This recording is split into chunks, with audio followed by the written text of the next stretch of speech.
Alright guys, a quick one. Here, I'll detail how to make iPhone vibrate in silent mode. So if you want to put your iPhone on silent mode and you still want the iPhone to vibrate, then here's a quick video for you. So if at the end of this you found this offer informative, please don't forget to like and then subscribe. Then first, let's go ahead and turn on silent mode on iPhone using the action button.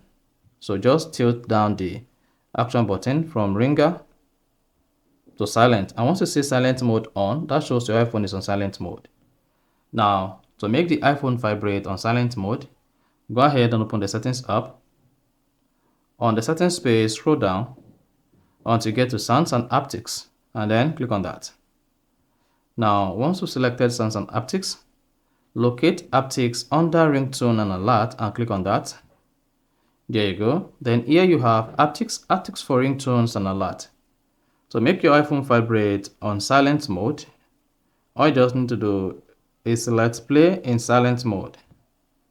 Now you should see haptics will play when iPhone rings or receive an alert while in silent mode. Then you cannot hit the back button. Now, whenever your iPhone is on silent mode, your iPhone is going to vibrate and then you are good to go. So that is basically how to make iPhone vibrate in silent mode. So if you found this offer informative, please don't forget to like and then subscribe.